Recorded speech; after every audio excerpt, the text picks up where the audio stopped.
Всем привет, дорогие друзья! Сегодня хочу поделиться с вами рецептом очень вкусных французских пирожных макарон или макаронс с шоколадным вкусом.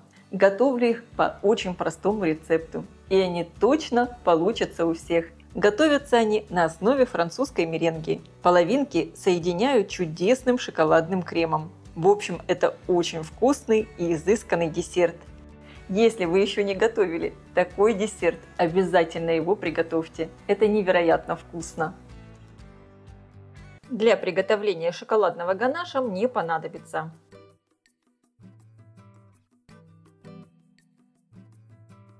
черный шоколад я перекладываю в чашку. У меня шоколад с содержанием какао 60%, поэтому я в мой ганаш сегодня буду добавлять еще сахарную пудру, чтобы ганаш получился более сладкий. Вливаю сюда сливки и отправляю прогреваться в микроволновку короткими импульсами. Примерно по 15-20 секунд, и каждый раз буду хорошо перемешивать, чтобы шоколад не свернулся. Прогрела, перемешиваю. И так до полного растворения шоколада. Но старайтесь массу не перегревать.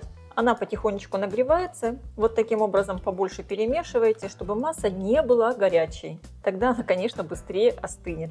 Весь шоколад у меня уже полностью растопился. Получилась вот такая очень красивая глянцевая масса. Сейчас в нее я добавлю сахарную пудру, перемешаю и отправлю все в холодильник. Мне надо, чтобы масса полностью остыла, стала холодной. Обязательно все закрываем пищевой пленкой в контакт, чтобы сверху не образовалась корочка. Ставлю в холодильник. Для рецепта мне понадобится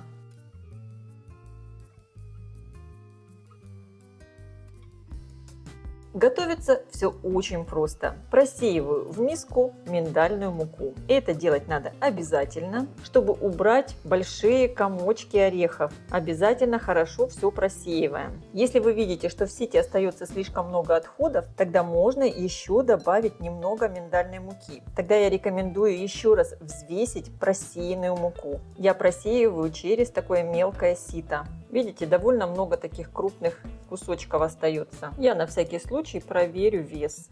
Вот у меня сейчас получается всего лишь 49 граммов. То есть у меня отходов около 5 граммов. Значит, я сейчас еще добавлю. Дополнительно просеиваю еще немного муки и добавляю 55 граммов, 56. Все.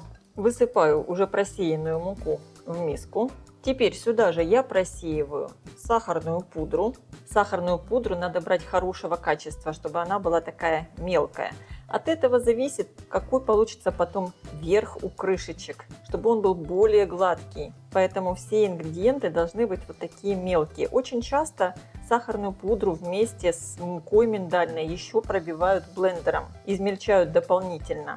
Но я рекомендую просто купить хорошую качественную миндальную муку. И теперь сюда же я просеиваю какао. Если вы не хотите делать макарон с шоколадными, просто какао замените таким же количеством миндальной муки. Теперь я хорошо все перемешиваю, и сухая смесь у меня готова. Теперь надо хорошо взбить белки. У меня 2 белка от крупных яиц, 70 граммов. Добавляю щепотку соли и начинаю взбивать. Обязательно при приготовлении макаронс надо придерживаться граммовки, тогда они получатся идеальными. Когда появилась вот такая легкая пена, постепенно в 3 приема всыпаю сахар и продолжаю взбивать до крепких пиков.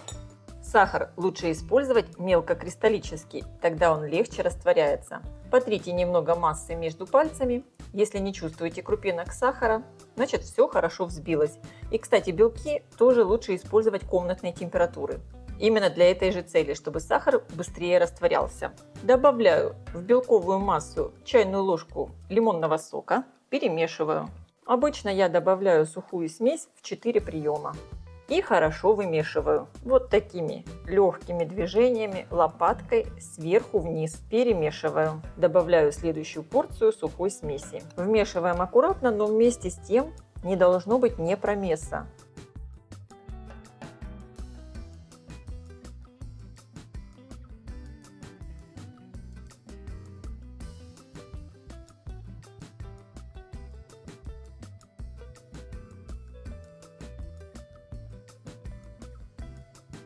Я хорошо все перемешала. Масса должна получиться полностью однородной. Посмотрите, она должна стекать вот такой лентой.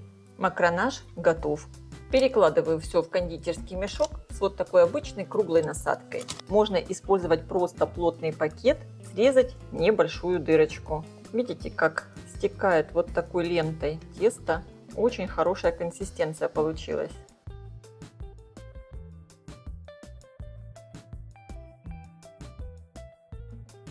Противень я слегка смазываю растительным маслом и выкладываю сверху пергаментную бумагу. Маслом я смазываю, чтобы пергаментная бумага не двигалась. И теперь отсаживаю шляпки диаметром примерно 3-3,5 см. Конечно, размер макарон может быть самый разный. Они могут быть и больше, и меньше, в общем, какие вы хотите. Если вам неудобно так просто отсаживать шляпки, вы можете с обратной стороны пергаментной бумаги нарисовать кружочки. Держим мешок строго перпендикулярно. После того, как отсадили первый противень крышечек, берем вот таким легким движением, придерживая пергаментную бумагу, стряхиваем противень. Крышечки вот так хорошо разравниваются. И сейчас важный момент. Я оставляю все подсыхать минут на 20-30. Проверяю, подсохли ли макаронс. Все подсохло. Видите, я нажимаю пальцем, ничего не прилипает. Образовалась такая легкая корочка сверху. И все отправляю в разогретую до 150 градусов духовку примерно минут на 15. Конечно, вы ориентируйтесь по своей духовке. Противень я ставлю на средний уровень, включен вверх и низ. Первая партия макаронс у меня испеклась. Они получились вот такие красивые. Сверху очень гладкие шляпки и внизу образовалась вот такая красивая юбочка. Сразу же отправляю выпекаться вторую партию. А эти макаронс оставляю остывать прямо на противне. Вторая партия крышечек у меня также уже испеклась. И я довольно близко отсадила несколько крышечек друг от друга, и поэтому они соединились. Учитывайте эти нюансы. Отсаживайте тесто чуть дальше друг от друга. Первая партия у меня уже полностью остыла, и я их буду снимать с пергаментной бумаги. Они очень легко снимаются, у них получается вот такое ровное красивое донышко. Получились очень красивые крышечки. И сразу же можно подбирать друг другу пару. Ганаш у меня уже застыл в холодильнике. Вот такая получается густая масса. Уже этим ганашем можно промазать макарон и соединить половинки. Но я хочу сделать очень легкий такой воздушный крем шоколадный. И поэтому сейчас эту массу хорошо взобью миксером до пышности. Буквально пара минут и готов вот такой легкий воздушный шоколадный крем. Слегка крем перемешиваю лопаткой, чтобы убрать лишние пузырьки воздуха. И перекладываю его в кондитерский мешок. Я буду использовать вот такую насадку номер 195. И теперь все просто. Беру одну половинку, выдавливаю крем, закрываю второй половинкой, и получается вот такое замечательное пирожное.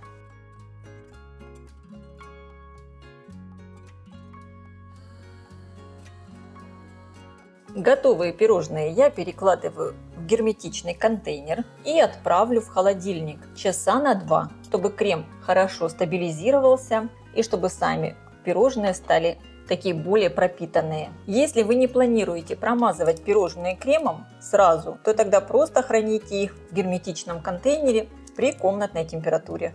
Отправляю пирожные в холодильник часа на 2. Вот такие очень красивые и вкусные пирожные получились. Крышечки у макарон очень гладкие, такие красивые.